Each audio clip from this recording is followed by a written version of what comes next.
Gloria sea el nombre de Dios. Le doy gracias a Dios por la oportunidad que me da de poder enseñar su palabra. Y le invito que por favor abra su Biblia en Hechos capítulo 19, versículos del 1 al 7. Traigo para ustedes un mensaje que Dios puso en mi corazón. Le estaba comentando al anciano Juan, estuve hasta el miércoles debatiendo, estaba trabajando dos textos en paralelo. Los venía desarrollando. Y uno de esos textos fue el que predicó Juan el miércoles, que era Juan, el Evangelio de Juan 14, del 15 al 17. Y el otro, este que vamos a meditar. Cuando vi que él predicó eso, dije, no, me voy con Hechos, porque no voy a llover sobre mojado. Pero los dos textos son bellísimos. Vamos entonces a ubicar aquí Hechos capítulo 19, versículos del 1 hasta el 7. ¿Lo tiene? Gloria sea el nombre de Dios. Dice así: aconteció que entre tanto que Apolos estaba en Corinto, Pablo, después de recorrer las regiones superiores, es decir, la parte de Galacia, vino a Éfeso y hallando a ciertos discípulos les dijo: ¿recibisteis el Espíritu Santo cuando creísteis? Y ellos le dijeron: ni siquiera hemos oído si hay Espíritu Santo. Y entonces dijo: ¿y en qué pues fuisteis bautizados? Eso fue lo que dijo Pablo. ¿En qué fuisteis bautizados? Y ellos dijeron: en el bautismo de Juan. Y dijo Pablo: Juan bautizó con el bautismo de arrepentimiento, diciendo al pueblo que creyesen en aquel que vendría después de él, esto es, en Jesús el Cristo. Y cuando oyeron esto, esos discípulos fueron bautizados en el nombre del Señor Jesús. Y habiéndoles impuesto Pablo las manos, vino sobre ellos el Espíritu Santo, y hablaban en lenguas y profetizaban, y eran por todos unos 12 hombres. Gloria sea el nombre de Dios. He titulado este mensaje: la tragedia de un evangelio incompleto. La tragedia de un evangelio incompleto. Se cuenta que un joven se inició en el negocio de los bienes raíces. Muchacho humilde, sencillo. Se inició en el negocio de los bienes raíces y le fue muy bien. Al año vendió tanto que recibió el premio como el mejor vendedor novato del año. Y se ganó un premio. Y el premio no era nada más y nada menos que un crucero por el Caribe y las Bahamas. El muchacho nunca en su vida había salido del país, ni siquiera tenía pasaporte, tuvo que hacer todas esas gestiones. Y cuando ya faltaba un día para embarcarse en el crucero, en el Ocean Queen, resulta que él cargaba casi todo el efectivo de sus viáticos en su cartera y extravió la cartera. $2,800 que se le perdieron. Y entonces él no hallaba qué hacer. Y dijo: bueno, pero yo no puedo dejar de montarme en ese barco, yo me tengo que ir. Entonces el muchacho lo que hizo fue que con los $100, $200 que le quedaron, él compró 4 o 5 paquetes de croissant. En el lenguaje venezolano, cachitos. Cachitos franceses, fisnos. Y entonces compró 4 paquetes para comer. Entonces cuando él arranca en el viaje, un viaje que duraba 10 días, era cachito en el desayuno, cachito en el almuerzo y cachito en la cena, porque él decía: Dios mío, ¿con qué voy a estar yo pagando almuerzo, cena? Entonces tampoco quería salir a disfrutar los espectáculos del crucero, no quería ir ni siquiera a bañarse en la piscina. Lo único que hacía era que cuando tocaban un puerto, él se bajaba y se bañaba y visitaba allí. Llegaron a Curazao y el tipo se bajó. Llegaron a Aruba y el tipo se bajó. Se llegaron a Bonaire y el tipo se bajó. Llegaron a las Granadinas y el tipo se bajó y se bañaba, Y así hasta que llegaron a Bahamas. Al 8º día de crucero, ya casi para el regreso, uno de los de protocolo se dio cuenta que el muchacho no salía del camarote ni para comer ni nada, y solamente se bajaba para bañarse en la playa de donde quiera que ellos llegaban. Y entonces habló con él y dijo: joven, mire, disculpe, antes que entre a su camarote le quiero hacer una pregunta. ¿Por qué usted no disfruta no sé, no comparte con nadie? No lo veo que va a las obras de teatro, no veo que va al casino, no veo que va a esto. Ojo, no con esto estoy haciendo apología del juego, ¿no? Por si acaso. Simplemente un ejemplo. Y entonces le dijo eso: no, lo que pasa es que antes de venir yo perdí mis viáticos y no tengo cómo pagar almuerzo, cena, desayuno, no tengo cómo pagar nada de eso. Y bueno, lo que he hecho es que me estoy en mi camarote, como algo que compré por ahí antes de montarme. ¿Tiene su ticket? Sí, cómo no, aquí está. Le da el ticket. Y viene el tipo y agarra el boleto y lo mira, ¿no? De arriba abajo, como con suspicacia. Entonces el muchacho pensaba adentro, Dios mío, ¿será que es que a lo mejor cree que yo soy un polizonte? Pero no, eso está. Entonces el tipo revisa y dice, lea aquí lo que dicen las letras chiquiticas abajo. Atención, todos los consumos de comida y bebida ilimitados son gratis durante todo el viaje. Amados hermanos, por su ignorancia, este muchacho no pudo tener un crucero del todo disfrutado. Por su ignorancia, él no pudo disfrutar, precisamente por desconocer sus derechos. Él no pudo tener un viaje totalmente placentero y disfrutar de los beneficios que le correspondían. En el texto que acabamos de leer, nosotros también nos encontramos con un grupo de discípulos que desconocían totalmente cuáles eran los beneficios de la salvación y que estaban viviendo un evangelio a medias. Muchas de estas cosas nos pasan también a nosotros cuando andamos de viaje, en el viaje de nuestra vida, desconociendo nuestros derechos como hijos de Dios, sin disfrutar de la vida triunfante que emana de una relación profunda con Dios, y por eso se vive, muchos vivimos o viven un evangelio incompleto e insípido. Muchos viven un evangelio incompleto e insípido. ¿Y por qué? Porque desconocemos lo que nos corresponde una vez que nosotros llegamos a Cristo. Vamos a ver en esta oportunidad 4 aspectos de la vida limitada de unos discípulos extraviados. Y antes de eso quiero dejar con ustedes una frase que yo sé que van a estar de acuerdo conmigo. Sin la plenitud del Espíritu, el evangelio está incompleto. Sin la llenura y la plenitud del Espíritu, el evangelio está incompleto. Incompleto. Estás de viaje, estás en el crucero, pero no estás disfrutando de todos los beneficios que eso te da. Y ya vamos a ver por qué. El primer aspecto que quiero que veamos en esta mañana es que estos hombres desconocían los privilegios que les correspondían por ser discípulos. En el versículo 2, Pablo les dijo, recibisteis el Espíritu Santo cuando creísteis. La palabra recibisteis en el original tiene varias connotaciones. Significa tomar, echar mano, fíjate, echar mano, o sea, es una participación activa.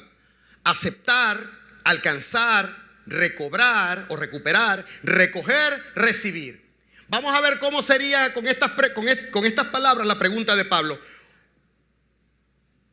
¿Recibieron el Espíritu Santo cuando creyeron? ¿Tomaron el Espíritu Santo cuando creyeron? ¿Echaron mano del Espíritu Santo cuando creyeron? ¿Aceptaron el Espíritu Santo cuando creyeron? ¿Alcanzaron, recuperaron o recobraron el Espíritu Santo cuando creyeron? ¿Recogieron el Espíritu Santo? ¿Recibieron el Espíritu Santo cuando creyeron? Es la pregunta que hace Pablo, una pregunta atronadora. Amados, desconocer el regalo, ellos desconocían el regalo que se les había dado como una cuota inicial. La promesa del don múltiple del Espíritu Santo. El don múltiple del Espíritu Santo. ¿Y por qué hago énfasis en la palabra múltiple? Porque la obra del Espíritu Santo en el creyente tiene muchas facetas. En primer lugar, según Juan 16:8, nos convence de pecado, justicia y juicio. En segundo, y por supuesto nos hace nacer de nuevo cuando nos convence de pecado, justicia y juicio. En segundo lugar, porque en el momento de haber creído, cuando somos convencidos de pecado, justicia y juicio y decidimos abrir nuestro corazón, reconocemos que somos pecadores y le decimos, Padre, entra en mi vida, perdóname de todos mis pecados, recíbeme por hijo y yo te recibo por Padre, y aceptas a Cristo. En ese momento dice la Escritura en Efesios 1:13 que fuimos sellados con el Espíritu Santo de la promesa. En Efesios 1:13, y ese versículo sí lo quiero leer, dice, en él también vosotros, este es Pablo hablando, dice, vosotros habiendo oído la palabra de verdad, el evangelio de vuestra salvación, y habiendo creído en él, fuisteis sellados con el Espíritu Santo de la promesa. Es decir, todo, repita conmigo, todo el que haya recibido a Cristo tiene el Espíritu Santo de la promesa. Usted fue sellado con el Espíritu Santo de la promesa. En lo más profundo de su espíritu, el Espíritu se selló, y desde el cielo hay una pantalla gigantesca de monitoreo donde Dios ve todos los que fueron sellados, todos los que han creído, cómo se mueven, cuando salen, cuando entran. ¿Y sabe algo? Las tinieblas también ven ese sello en su vida.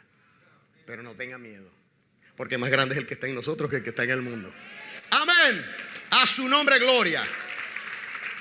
Entonces el Espíritu nos convence de pecado, justicia y juicio. Nos hace nacer de nuevo. En el momento de haber creído fuimos sellados con Él. Nos lavó, santificó y justificó según 1 Corintios 5:11. Nos transforma de gloria en gloria, de triunfo en triunfo según 2 Corintios 3:18. Y nos reviste de poder según Lucas 24:49. Gloria sea el nombre de Dios. En Juan 16:14 dice, Jesús dice: y Él, hablando del Espíritu Santo, me glorificará, porque tomará de lo mío y os lo hará saber. Él me glorificará. El Espíritu Santo viene a tu vida y te embiste de poder, te da investiduras de poder, no para que estés chapeando. Yo hablo en lengua, yo tengo el don de tal, yo fui bautizado en el Espíritu Santo y tengo tales y tales dones. ¿Cómo fue el error de los corintios? ¿Ves?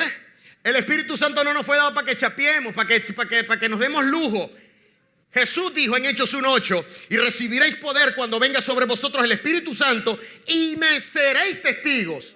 Recibirán poder para ser testigos. Es para predicar la palabra que se activan los dones. Es para predicar la palabra que el Espíritu Santo viene y te llena. Es para predicar la palabra, para ser efectivos en la predicación de la palabra. No es para estar chapeando, es para ser efectivos en la predicación de la palabra. Entonces ese es el don múltiple del Espíritu Santo. Nos convence de pecado, nos hace nacer de nuevo, nos compra, nos lavó, santificó y justificó, nos transforma de gloria en gloria y nos reviste de poder. Estos discípulos no tenían eso. Estaban viajando y comiendo cachitos por todo el camino. El Espíritu Santo vino a glorificar a Cristo. Ahora, Pedro y los apóstoles, Pedro, Pablo, los apóstoles, los líderes, sabían lo determinante que era contar con el Espíritu Santo. Ellos vieron, incluso fueron testigos de primera mano, que Jesús, hasta tanto no fue completamente ungido, lleno del Espíritu Santo, no salió a ministrar. Ellos fueron testigos de eso. En Lucas 4, versículo 1, ¿qué nos dice? Lucas 4:1, se lo voy a leer. Dice acá. Como que se borró el capítulo 4 aquí de la Biblia. Aquí está. Jesús, lleno del Espíritu Santo, volvió del Jordán, donde había sido bautizado por Juan, y fue llevado por el Espíritu al desierto por 40 días y era tentado por el diablo. Y no comió nada en aquellos días, pasados los cuales tuvo hambre. Es decir, Jesús estuvo siendo tentado 40 días. Nosotros pensamos que nada más las 3 tentaciones fueron esas que aparecen ahí. La del pan, la del pináculo del templo y la de la vuelta por el mundo, que le mostraba la vuelta no, sino que le mostró todos los reinos del mundo. No, dice que fue llevado al desierto y siendo tentado por 40 días, pasados los cuales tuvo hambre. O sea, él recibió un bombardeo masivo todo el tiempo. El diablo lo estaba tentando, pero como él estaba ungido con el poder, pero ¿por qué Jesús tuvo que ser ungido? Si él era Dios, pero él estaba actuando como hombre, para dejarnos ejemplo, para que él nos dejó ejemplo, para que nosotros sepamos a depender no de nuestra fuerza, no de nuestro intelecto, no de nuestro conocimiento, no de mi PhD, de mis estudios en la universidad, sino a que nosotros dependamos de la unción que proviene de lo alto. Solamente así podemos vencer. Solamente así podemos vencer una tentación. Solamente así podemos entonces nosotros resurgir. Solamente a través de ello. ¿Quién era Pedro? Un pescador. ¿Quién era Juan? Otro pescador. Tenían una empresa de pescadería. Mateo, un publicano. ¿Ah? Habían celotes, guerrilleros. Ese era el grupo que tenía Jesús. Gente sin estudios. Jesús se sentía más cómodo con la gente sencilla que con los letrados. Los que tenían, menos mal que gracias a Dios, el cerebro no echa músculo. Porque con tanta intelectualidad de algunos, cargarían un turbante por cerebro en la cabeza.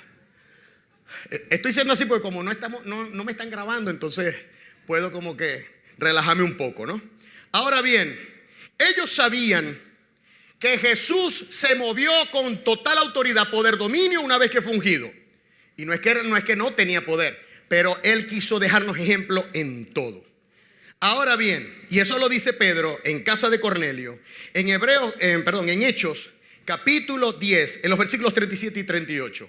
Pedro dijo, se lo voy a leer: vosotros sabéis lo que se divulgó por toda Judea, comenzando desde Galilea, después del bautismo que predicó Juan, cómo Dios ungió con el Espíritu Santo y con poder a Jesús de Nazaret, y cómo éste anduvo haciendo bienes y sanando a todos los oprimidos por el diablo, porque Dios estaba con él. Pedro y los apóstoles y los líderes de la primera iglesia sabían lo necesario que era estar investidos con el poder de Dios. No solamente ser llenos, sino tener la investidura de poder. Por eso los apóstoles se aseguraban que cada creyente recibiera ese don. Eso lo vemos, por ejemplo, en Hechos 2, 38 y 39, en el primer mensaje de Pedro allá en Pentecostés. Dice allí, Pedro les dijo a los judíos que estaban ahí reunidos por la fiesta: arrepentíos y bautícese cada uno de vosotros en el nombre de Jesucristo para perdón de pecados, y recibiréis el don del Espíritu Santo. Porque para vosotros es la promesa, y para vuestros hijos, y para todos los que están lejos, para cuantos el Señor nuestro Dios llamare. Dice, para ustedes y para sus hijos y los hijos de sus hijos, y a todos cuanto el Señor llamare. O sea que esta promesa de la unción del Espíritu Santo no se quedó allá, no se quedó en la iglesia, no se quedó en la iglesia primitiva, sino que llega hasta el día de hoy. Es para ti, para tus hijos, tu generación toda va a ser llena con el poder del Espíritu Santo, si se lo permitimos. Ahora bien, los discípulos precisamente, ellos muestran su extravío. De hecho, por eso es que Pablo les formula la pregunta: ¿ustedes recibieron el bautismo del Espíritu Santo? ¿Ustedes recibieron? ¿Cómo fue eso? Incluso la respuesta de los discípulos, allí en el versículo 2, el versículo 3, dice, es que nosotros ni siquiera sabíamos que existía un Espíritu Santo. O sea, imagínense lo insólita que fue la respuesta. Lo insólita que fue la respuesta. Los discípulos muestran su extravío y desconocimiento por la respuesta insólita que dan. Ellos desconocían el alcance de la herencia, el alcance del ticket cuando se montaron en el crucero. Desconocían el alcance. Yo tengo aquí una lista de las cosas más importantes de nuestra herencia y te las voy a repetir. Oído al tambor, voy a ir un poquito rápido, pero te voy a dar la cita. El que quiera, hermano, yo soy una caja de cristal. El que necesite el mensaje yo se lo regalo, se lo doy, se lo fotocopio, se lo paso por correo, como sea. Ellos desconocían el alcance de su herencia. Vamos a ver, en Efesios 1:18, esto sí lo voy a leer. Efesios 1:18, Pablo orando por los efesios, él pide espíritu de sabiduría y de revelación para los efesios. Y él dice, ruego a Dios que esté alumbrando los ojos de vuestro entendimiento. Escuchen bien, alumbrando los ojos de vuestro entendimiento, para que sepáis cuál es la esperanza a que Él os ha llamado, y cuál es la riqueza de la gloria de su herencia en los santos. ¿Cuáles las riquezas?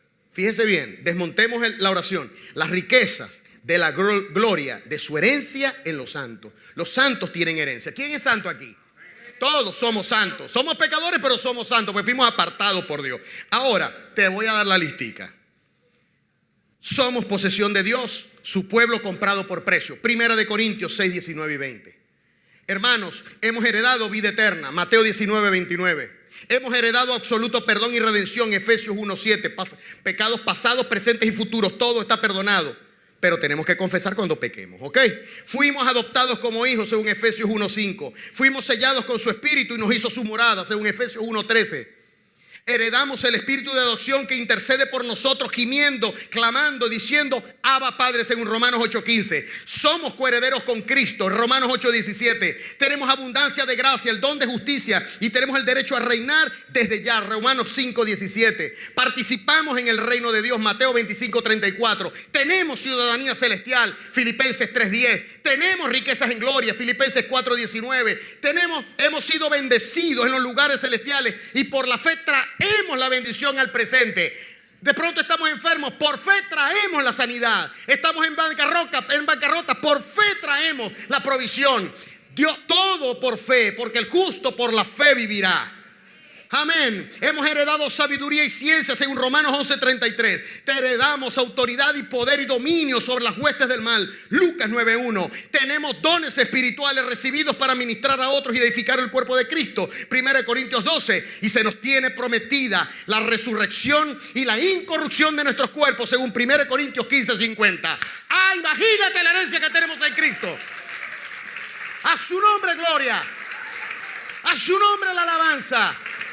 Lo que pasa con el novio pasa con la novia. ¿Cuántos son novias de Cristo? Aquí está la novia de Cristo. Jesús resucitó. Tú vas a resucitar cuando suene esa trompeta.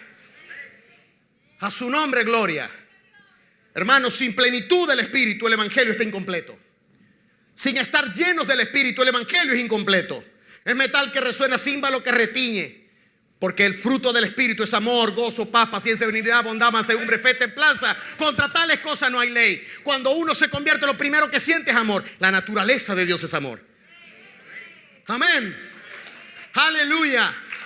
A su nombre, gloria.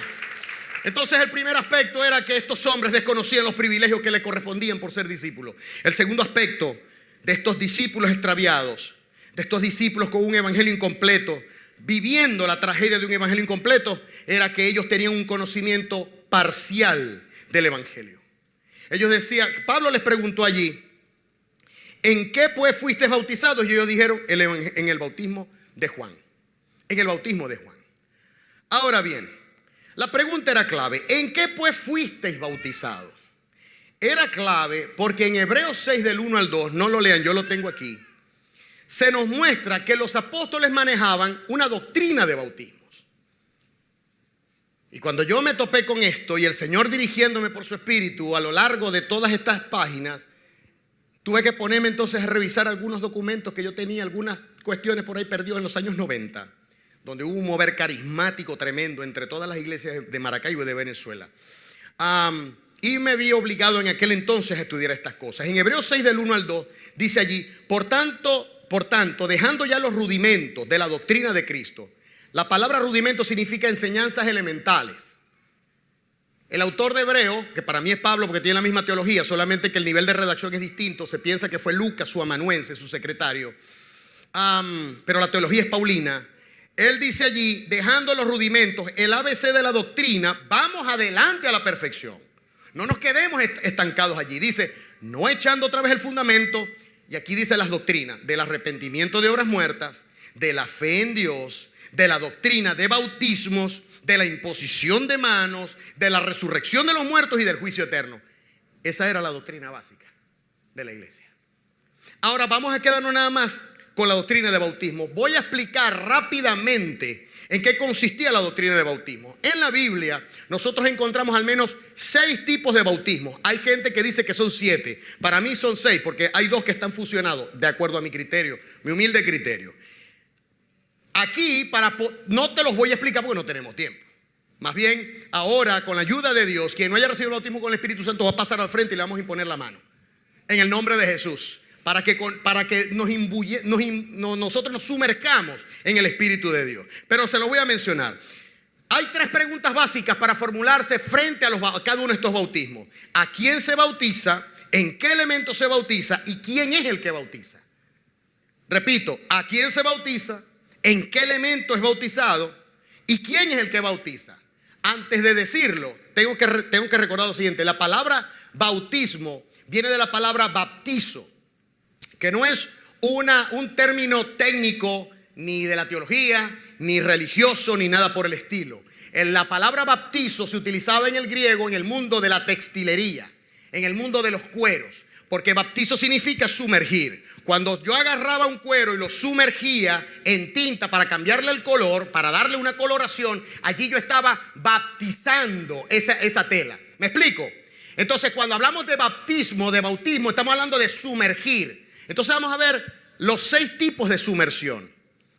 El primero, el bautismo de Israel. ¿Israel fue bautizado? Sí.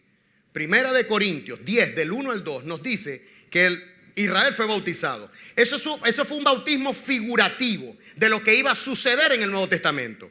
Allí Pablo dice que ellos fueron bautizados en la nube y en el mar. Búsquelo. con calmita. Entonces vamos a responder las tres preguntas. El primero, bautismo de Israel, 1 Corintios desde el 1 al 2. ¿A quién se bautiza? Al pueblo de Israel cuando salió de Egipto, a Israel como nación. ¿En qué elemento se bautiza? Dice allí 1 Corintios 1 y 2, que fue en la nube y en el mar. ¿Y quién es el que bautiza? Dios. En Moisés fue el que operó ese bautismo en ellos. El segundo bautismo es el bautismo de Juan el Bautista, que está en Marcos 1:4 y en Juan 1:19 al 28 y en los otros de Evangelio, pero nomás te voy a arreglar esas dos citas.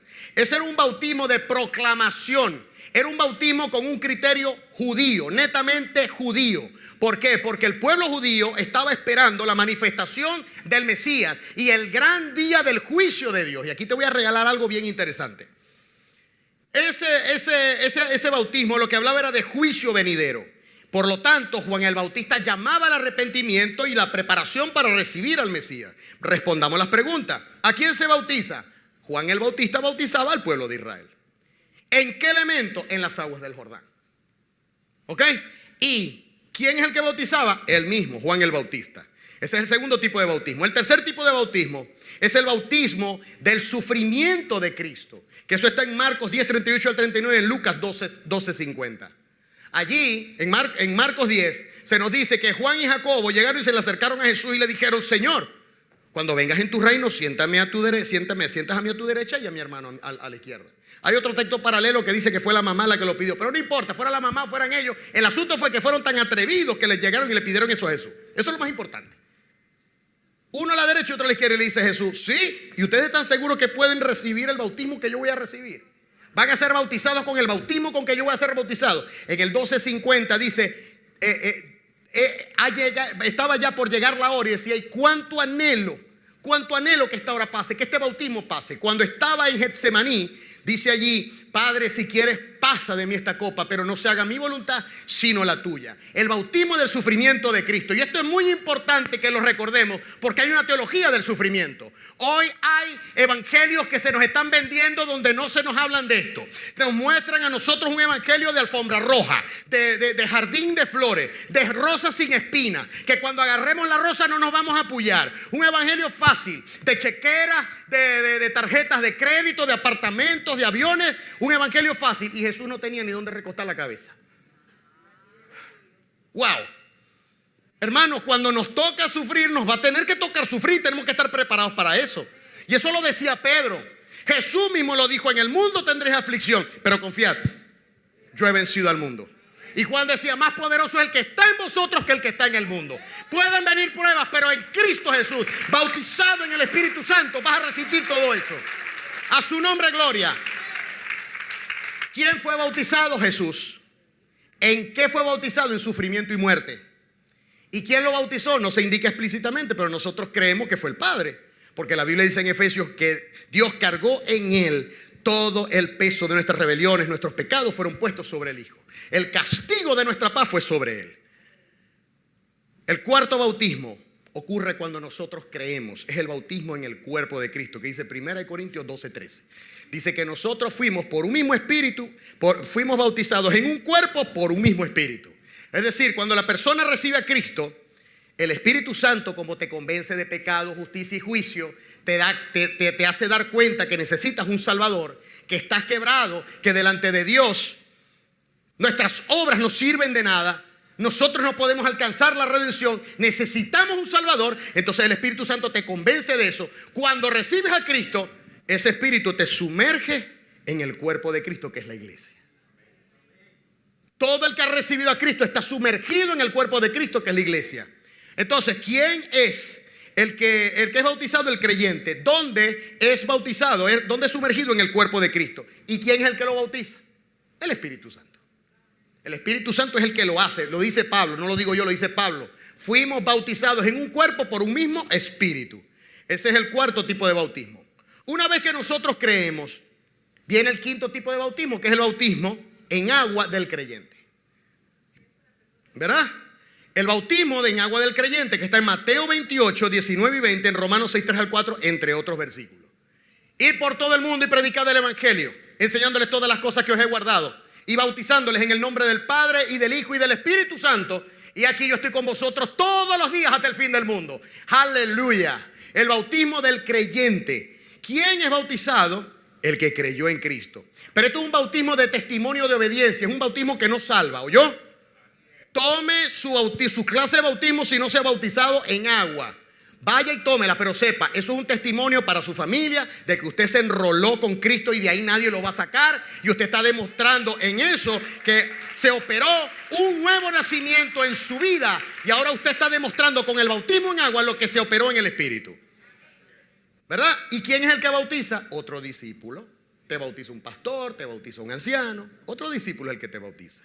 Ahora, llegamos al último bautismo, que es el que nos interesa y me interesa en esta mañana. Es el bautismo en Espíritu Santo y fuego. En Juan 1:33.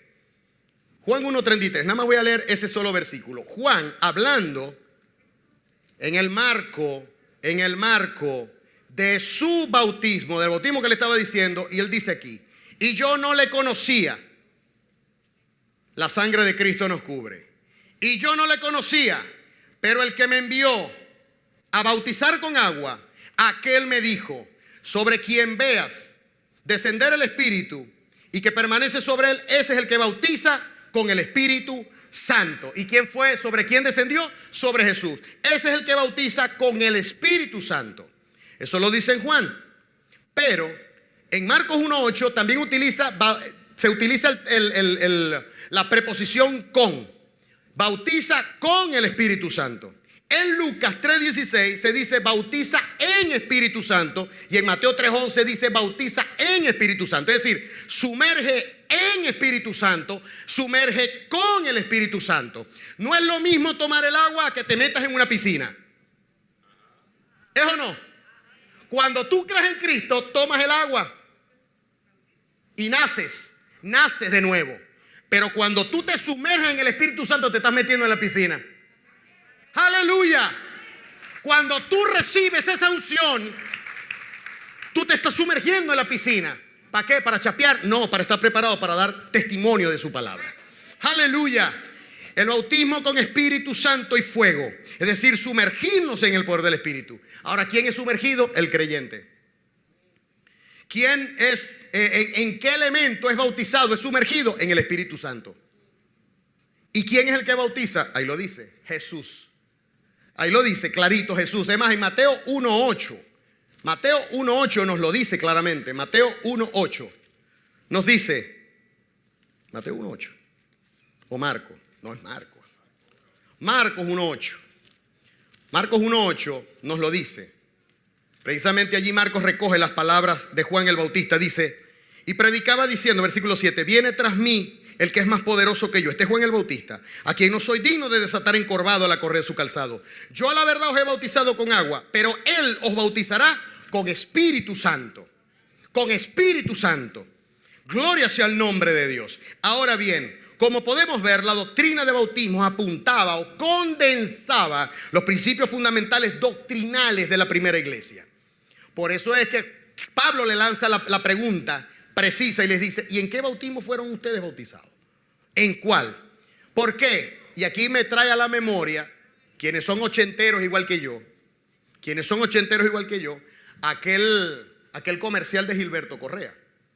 Y por cierto, en días pasados estuvo aquí, fue condecorado en el Día de la Zulianidad. Y está, pero decrépito, viejito, me dio cosa verlo, daba pasitos así.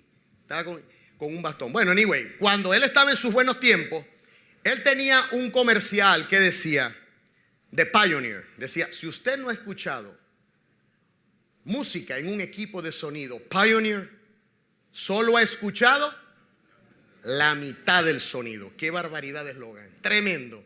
Si usted no ha escuchado música en un equipo de sonido Pioneer, solo ha escuchado la mitad del sonido. Si usted no ha recibido la plenitud del Evangelio, la plenitud del Espíritu, solo está viviendo la mitad del Evangelio. Un Evangelio incompleto. Amado hermano, el bautismo de Juan mostraba solamente una mitad de la verdad. La mitad del propósito que Dios tenía con la nación judía, que esperaba el día del juicio y de la visitación del Señor. Eso es lo que estaba anunciando Juan.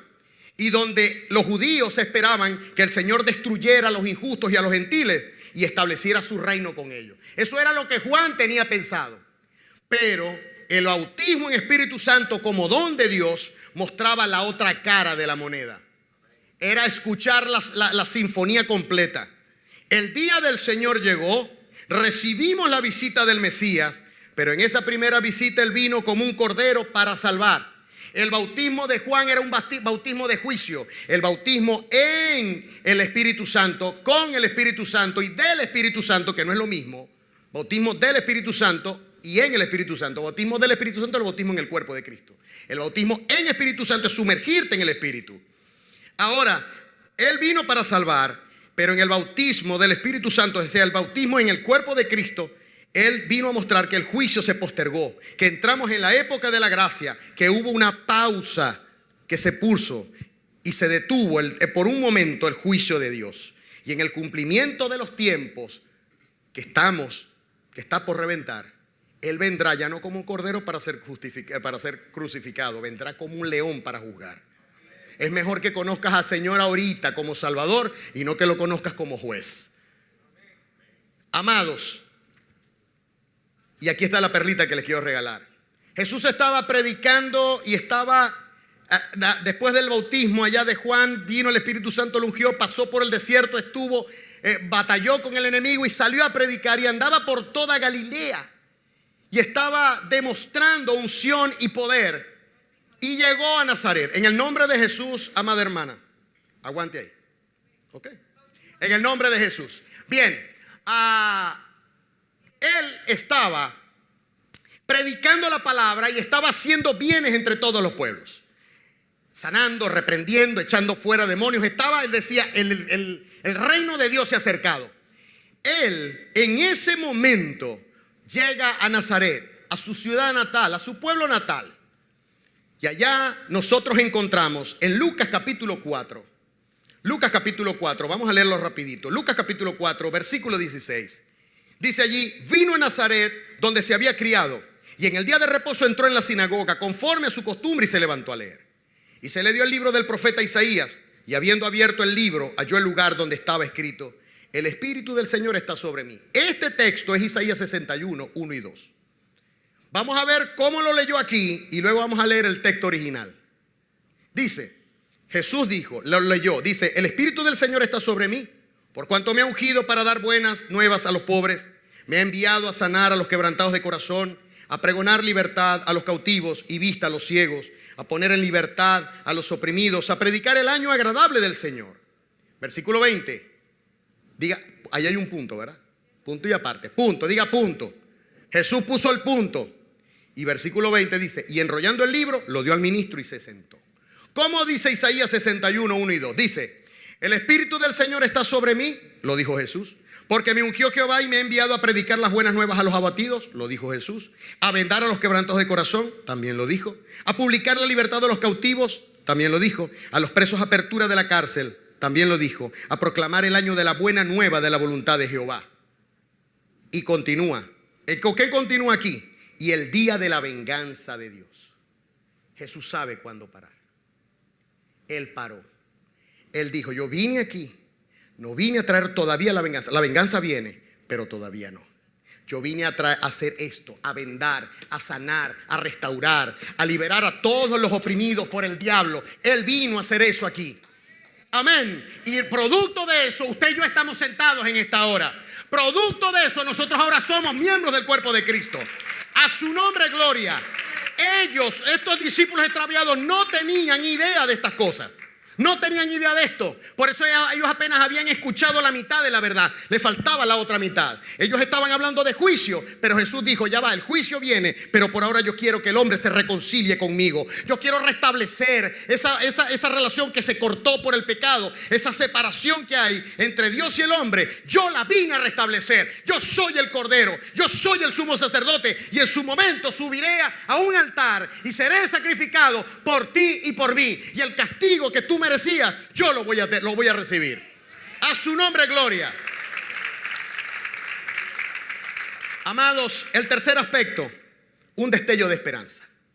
Allí en Hechos 19 vemos un destello de esperanza en el versículo 4. Dice, dijo Pablo, después que ellos le dijeron que habían recibido el bautismo de Juan, dice, dijo Pablo, Juan bautizó con bautismo de arrepentimiento, diciendo al pueblo que creyesen en aquel que vendría después de él, esto es, Jesús el Cristo. Arrepentimiento, la palabra metanoia, que significa cambio de mente. Arrepentimiento no es solamente llorar y dolerse por el pecado, eso forma parte del arrepentimiento, pero no es totalmente el arrepentimiento. Cuando usted lee la escritura, cuando usted escucha a un predicador y la palabra llega y corta y rompe, porque la palabra es una espada de dos filos que penetra, parte, rompe las coyunturas y los tuétanos y discierne los pensamientos y las intenciones del corazón, y todas las cosas están desnudas delante de su presencia. Cristo es la palabra. Cuando somos confrontados con la palabra, reconocemos que tenemos vicios, que tenemos un área en nuestra vida que no les hemos entregado a Dios y que tenemos que corregir. Ya eso es arrepentimiento. Ya eso es arrepentimiento. No es solamente decir, Señor, yo soy la llaga podrida de Isaías 1:6. No es que no te duele el pecado nos tiene que doler. Pero arrepentimiento, desde el punto de vista de la etimología, es cambio de mente. Cada vez que usted viene acá y recibe un mensaje y usted sabe que tiene que corregir o recibe fuerzas para seguir adelante, cambia de metodología de acción, porque la palabra se lo dijo, allí usted está mostrando arrepentimiento. Aleluya. Ahora, Pablo les explicó el sentido escritural del bautismo de Juan, porque dice allí, Juan bautizó con bautismo de arrepentimiento, diciendo al pueblo, fíjense, que creyesen en aquel que vendría después de él, esto es Jesús el Cristo. En pocas palabras les predicó el evangelio de verdad. El evangelio de verdad que está en 1 Corintios 15 del 3 al 5. Usted quiere saber qué era lo que Pablo predicaba, y eso es lo que tenemos que predicar cuando salgamos a evangelizar. 1 Corintios 15 del 3 al 5. Dice allí, porque primeramente, dice Pablo, os he enseñado lo que asimismo recibí, que Cristo murió por nuestros pecados conforme a las Escrituras, y que fue sepultado, y que resucitó al tercer día conforme a las Escrituras, y apareció a Cefas y después a los 12. Ese era el evangelio que predicaba Pablo.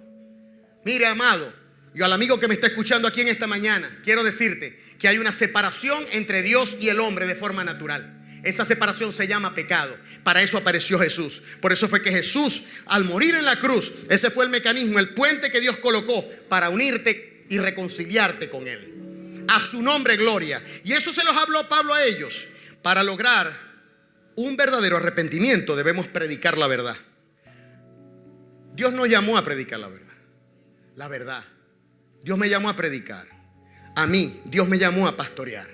A mí Dios no me llamó a estar haciendo solamente obra. Me llamó a predicar, a pastorear. Que si alguien me llame, yo le atienda el teléfono. Si alguien me pide oración, yo ore por él. A mostrar a Cristo, a llevar a Cristo. A mostrarle a la gente que Cristo no está solo. Cristo no te ha dejado solo, sino que Cristo está contigo. Predicar el evangelio, predicar la palabra. Sin plenitud del Espíritu, el evangelio está incompleto. Y por último, cuando los discípulos creyeron la palabra y se sometieron a la autoridad apostólica, fluyeron en la plenitud del Espíritu. Lo vemos en el versículo 5 y 6. Cuando oyeron esto, ¿qué fue lo que oyeron? La palabra. Cuando oyeron esto, fueron bautizados, fueron sumergidos en el nombre del Señor Jesús, y habiéndoles impuesto las manos. Fíjate una cosa, de la revelación pasaron a la acción. Diga, de la revelación yo tengo que ir a la acción. No es solamente escuchar la palabra, es actuar en ella. Es actuar en la palabra. Es creerla, recibirla y operar en ella. Y dice, y habiéndoles impuesto las manos. O sea, ellos creyeron y fueron bautizados. Buscaron un charco y lo sumergieron ahí. Recibieron bautismo en agua de una vez, porque ellos eran creyentes. Mis hijos en Estados Unidos me dicen, papi, cuando tú vengas y salgamos del aeropuerto, en el primer charco que yo vea, nos vas a bautizar. Ay, gloria a Dios. Bueno, entonces, de la inspiración fueron a la acción. Ellos procuraron el paquete completo y recibieron ese todo incluido. Ese todo incluido del crucero lo recibieron ellos. Ellos fueron convencidos de pecado, justicia y juicio. Creyeron y nacieron de nuevo. Al creer fueron sellados con el Espíritu Santo, sumergidos en el cuerpo de Cristo, quien a su vez los lavó, los santificó y los justificó para comenzar a ser transformados de gloria en gloria. Y de paso recibieron la investidura de poder. Comenzaron a hablar en lenguas. Pero ya va. Dice que habiéndole Pablo impuesto sus manos. La imposición de manos es sinónimo de autoridad. Ellos se sometieron a la autoridad apostólica de Pablo. Usted quiere hablar, usted quiere que los dones se manifiesten en usted, recibir la llenura del Espíritu Santo, ser bautizado en el Espíritu Santo. Sométase a las autoridades. No ande en rebelión. Porque el que anda en rebelión en desobediencia, y la Biblia dice que la rebelión para Dios es como la hechicería. Igualito. El que anda en rebelión, anda como un valiente forajido, solitario, hermano, anda mal. Usted tiene que estar en autoridad. Ese es el principio espiritual. Sométase a su pastor, sométase a su líder. Amén. Cuando ellos se sometieron, entonces recibieron la plenitud del Espíritu. Jesús mismo necesitó la unción del Espíritu para operar en esta tierra. Lo vimos en Lucas 4:1, en Hechos 1:8. Recibiréis poder cuando venga sobre vosotros. Incluso en Mateo 24:49, Jesús le dice a sus discípulos: he aquí yo enviaré la promesa de mi Padre sobre vosotros, pero quedaos vosotros en la ciudad de Jerusalén hasta que seáis investidos de poder de lo alto. Hasta que seáis investidos de poder. Es una investidura de poder para accionar. Pablo a los Efesios les indica la necesidad de ser llenos del Espíritu Santo en Efesios 5:18. Sed llenos del Espíritu Santo. No os embriaguéis con vino, en lo cual hay disolución. Antes bien, sed llenos del Espíritu Santo. Y en Colosenses, que es un libro que escribió en paralelo, dice: la palabra de Cristo mora en abundancia en vuestros corazones. Para ser lleno del Espíritu Santo hay que estudiar la palabra, hay que leer la palabra. Ahora en algunos momentos vamos a estar imponiendo, los pastores que estamos acá, vamos a imponer nuestras manos para que si no ha recibido el bautismo del Espíritu, si no ha sido sumergido en la piscina del Espíritu, lo reciba. Amén. Pero tienes que leer la palabra. La palabra hoy te fue predicada, generó fe, vas a pasar con gratitud y con fe. ¿Qué pasó en Babel? En Babel los hombres se pusieron de acuerdo y levantaron una torre y dijeron: vamos a levantar una torre para gobernar el mundo. ¿Y qué fue lo que dijo Dios? Estos tipos están locos. Estos están locos. Vamos a confundir esas lenguas. Y las lenguas se confundieron y salieron todos los idiomas de ahí. Pero luego en Pentecostés, en la inauguración de una nueva era, en la inauguración de la nueva creación de Dios, el Espíritu Santo vino como un viento recio sobre todos los que estaban en aquel aposento alto. Y comenzaron a hablar en otras lenguas y ellos salieron y empezaron a predicar. Y se inauguró una nueva lengua espiritual universal. Cuando usted comienza a interceder en su casa encerradito, las lenguas son para orarlas allá en su casa encerradito. Aquí si hay un intérprete, chévere, pero si no, ahí aguántese usted. El espíritu de los profetas se somete a los profetas. Utilice sus lenguas espirituales. ¿Para qué? Para interceder. Y allí entonces el Espíritu le va a dar a usted, va a estar siendo edificado. No tenga temor. Venga ahora cuando yo le llame, venga y pase para que reciba la bendición de la unción del Espíritu. No diga como dicen algunos: no, que voy a recibir un demonio. Jesús lo dijo: si vosotros, siendo malos, sabéis dar buenas dádivas a vuestros hijos, ¿cómo no nos dará el Padre el Espíritu Santo a quien se lo pida? Así de simple, así de sencillo. Amados hermanos, en Pentecostés surgió un lenguaje espiritual. Pablo decía: ¿y cómo hemos de pedir? No lo sabemos, pero el Espíritu intercede por nosotros con gemidos indecibles. Todos los días yo oro por mis 3 hijos que están en los Estados Unidos. Todos los días clamo. Y cada vez que puedo lo hago en las lenguas que el Señor me ha dado. ¿Y por qué a veces no entendemos? Porque Dios sabe que hay verdades que tú no estás preparado para recibir. Hay verdades que muchas veces no estamos preparados para recibirlas. Y a veces yo estando intercediendo por mis hijos y no sé, con gemidos indecibles. La semana pasada me dijeron algo. Me dijo: papi, en noviembre Emanuel tuvo casi un accidente en una de las autopistas. Hubo un accidente, colocaron unos conos y venía Emanuel por su canal. Un camión que venía de frente pisó uno de los conos, se salió el anillo de metal que sostiene el cono y salió disparado y le llegó al carro de Emanuel y le partió el alternador. Si yo supiera cuando estaba hablando en lengua que estaba orando por eso, usted no se imagina la condenación en la que yo entro, la turbación, en la depresión tan tremenda de saber que a un hijo mío le va a pasar eso. Me hubiera ido nadando de una vez hasta allá. Por eso es que a veces Dios te oculta ciertas cosas y cuando estás intercediendo no te muestra todo, pero el Espíritu, déjate, sé tú el canal a través del cual fluye el Espíritu para que estés tú bendiciendo a otras personas. Tú no sabes por quién estás orando. Tú no sabes por qué misionero está en peligro. Tú no sabes. Hoy estaba viendo yo un video de los hermanos en Ucrania, pastores orando para que no se desate una guerra. 120,000 rusos están en toda la frontera y están orando todas las iglesias con el arma que tienen. ¿Y cuál es el arma? La oración en el Espíritu. Muchas veces nos olvidamos y decimos: no, yo me pongo la armadura, me pongo el casco de la salvación, el yelmo de la justicia, el cinto de la verdad los apresto, la espada del Espíritu y ya. Hermano, el versículo 18: orando en todo tiempo en toda oración y súplica en el Espíritu por todos los santos. La oración en lenguas, la oración en el Espíritu es la otra arma que nosotros tenemos para combatir. ¿Y sabe por qué? Porque el diablo no entiende las lenguas. El diablo no las entiende. Por eso es que él ataca tanto el don de lengua. No es lo más importante, porque si nos ponemos a ver es el último don. Pero como es un don espectacular, muchas veces la gente hace mal uso de él. Pero por eso lo ataca, porque él no entiende la lengua. ¿Y por qué no la entiende? Porque no tiene el Espíritu Santo. ¿O el diablo tiene el Espíritu Santo? No lo tiene. Entonces cuando usted intercede, él no sabe por lo que usted está hablando. Y él dice, este tipo se me está convirtiendo en un problema. Este tipo está convirtiéndose en un gran problema. Tengo que hacer algo, cortarle la luz, que se le vaya la luz, lo que sea. Pero hay que hacer lo que sea para que no ore más en lengua.